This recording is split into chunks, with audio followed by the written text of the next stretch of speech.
This is Abe Friedtanzer from Awards Buzz. Very excited to be speaking with Jon Steinberg about The Old Man. Can you tell me about the conception of this show and how much was planned from the very start in terms of where the story has taken us now? The show started with a book. Warren Littlefield called me quite a number of years ago and had gotten the rights to the book and was excited about it and felt like it was there was a real story in here and I fell in love with it as quickly as he did.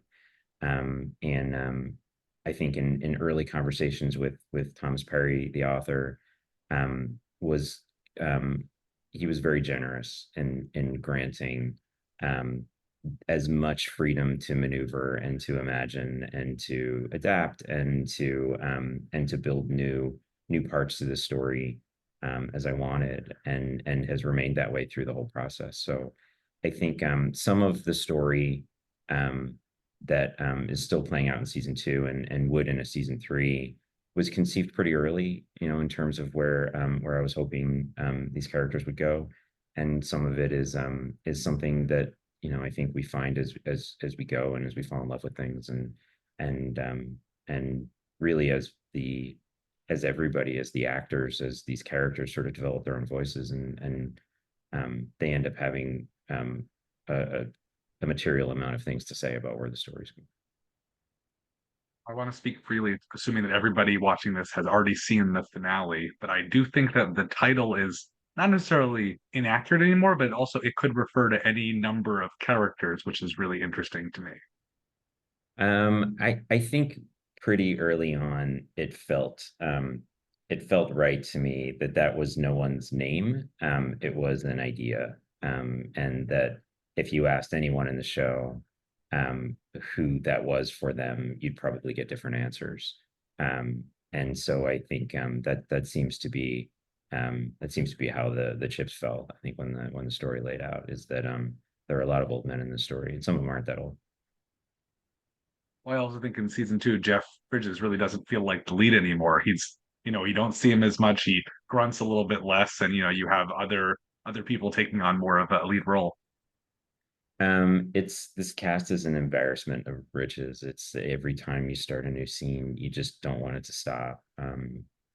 Jeff and John and Amy and Alia and Naveed and Jackie. I mean, it's really an incredible group, and I think so. There's this natural tension in wanting to create as much space for everyone as possible. But I think at the end of the day, the story and the show I think orbit Jeff and orbit Dan Chase and are really kind of about um, his experience through the story. I think that the change in season two is that um, there are people who are getting closer to the core of that story and are spending a little bit more time with him in the center of it.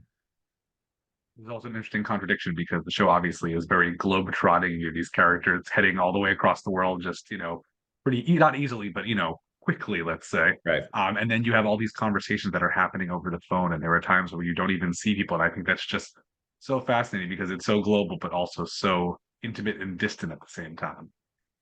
Yeah, it's I try to be pretty rigorous about point of view, just in terms of the way a scene works, the way a story works. And I think for whatever reason on this show, and you probably just nailed it, is that it is both sprawling and intimate at the same time.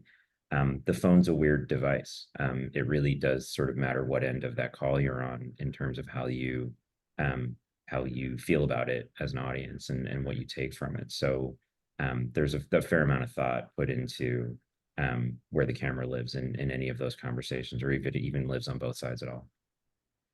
I know also in season one with Aaliyah's characters, I was very confused. I was like listening and it just, a thing where you make sure you have to be paying very close attention to what you're watching because if you zone out for a minute, you're like, what is happening with the story? I know that's part of Right. her character. And I know you also have to be careful that if you don't see someone die, you shouldn't believe that they're dead. However, that knowledge made me completely not expecting what we saw in the finale with that character. I think there is a real difference between an audience being expected to think a character is dead and an audience watching other characters think that character is dead. And so I think the rules are a little different. In my head, at least, those rules are different in terms of what you're trying to pull off. So yeah, flood of phone calls from family and friends. You didn't really kill Alia after that episode. And and nobody wants to hear the answer, but that's the answer. I think it's important that Jeff thinks she's dead. And it's important that Jon thinks she's dead. And if you're not sure, then you should stick around. I think that also speaks to a lot of the actions that happen on this show and in the world, that people do terrible things because they think something has been taken from them. And especially, with Emily or Angela or whatever you want to call her, I think her life would have been completely different had she known who her true father was, because she has three fathers on this show, which is unusual. Certainly, I don't think I've seen that somewhere else on another series. It's an odd shape for a story. I think there's plenty of a father with three daughters. It's well traveled, but a daughter with three fathers was an interesting puzzle to sort of unpack. And I think yeah, I think the story, there's a moment in the first episode of the show where that secret could die with Dan Chase, and she'd never know, and that would be the end of it. And so I think the story really is the examination, I guess, of what happens when these secrets explode and how far-reaching the changes are that come out of them. I want to also just unpack that last scene of the season, because I think when we're talking about the title, The Old Man, the new role that Angela has taken on, or Emma, again, I don't know what we're supposed to, I never like, what is the real her? Angela feels most right to me, but I know it should be Emily.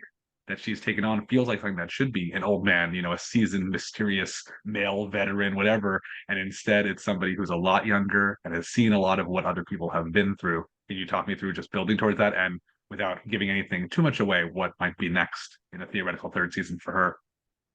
I think of those parts of the story that were um, hoped for and imagined pretty early on. I think part of it was that in finding out in Alia's character finding out who her biological father is, and where her lineage really runs, her biological lineage.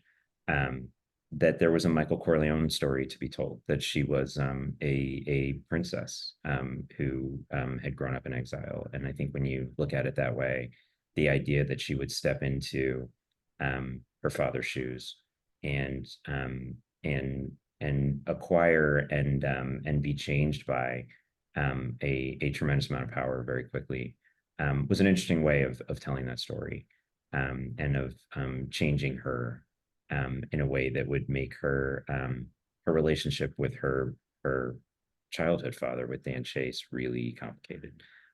It's I think on some level this is a show about parenting adult children, about the process of being a parent to an adult, and that felt like a gnarly complication to throw into the middle. Yeah. Well, as I was about to talk to you, I was looking into some of your past credits, and there's a show on there which I feel like is so radically different from this one, but I feel like the protagonist could have been a much more optimistic and pleasant young Dan Chase, and that's Human Target. I really, really enjoyed that show. I wish it had been on for a lot longer than it was. I'm not sure why Right. exactly it didn't catch on. I feel like on a streamer today it could do very well. Can you tell me anything about your reflections on that show? I loved that show. That was the first show that I really sort of did on my own, and it was it was a steep learning curve and a good experience, but it was also, I think, where a lot of the team that stuck with me and my partner Dan through the last 10-15 years worth of shows all came from. So that's exciting. But yeah, I think the fun you can have with an action hero in his prime, in a moment in which he feels like he is the good guy in every story he walks into, is, I think, the setup for this show. What happens to that guy when he wakes up in his 70s? And there are questions that seemed easy 30 years ago that are a little more complicated now. And the idea that he has been blameless, has been a good guy in every story he's been in, becomes a little bit harder to manage. I think that, in a nutshell, was really the beginning of the conception for the show. What happens when a guy who has always been the hero wakes up and has to wrestle with the idea that maybe he wasn't. I like that connection. I would also say that if I was to be given, 10 shows I could resurrect right now that were canceled too early, the definite one on that list would be This Summer of Thank Fear, you. which, I was still in high school when this was airing. I really enjoyed it. And I feel like that's the ultimate sign of like a show that, The Killing got revived 3 times. This at least should have had more than just a 7 episode second season. But how do you think Jericho would do today? And do you think the conception would be different just based on what we've seen in the world in the past 2 decades? Um, I don't know. It is it's almost impossible to try to articulate how different the world is now than it was when that show got put together. It'd be a very different story um trying to adapt that for the current climate. I'm glad I got to tell it then. I'm not sure what it would look like right now. Might be a good companion piece to the film Civil War that came out earlier this year, Yeah, the yeah, exactly. non-action version of that. Yeah. So awesome. Well, so how are we feeling about season 3? Our chances right now, do you think that this quiet, subtle show is going to reach a wide audience to get us a third season? We hope so. I think we're talking about it. There are story conversations happening and trying to really map out what it would look like and put some scripts together. And I think in this climate, nothing is for sure until it's for sure. But we're all keeping our fingers crossed that there's more of this to come. So I hope so too. Thanks so much, John. It was a pleasure to meet you. Really good to meet you too. Thank you.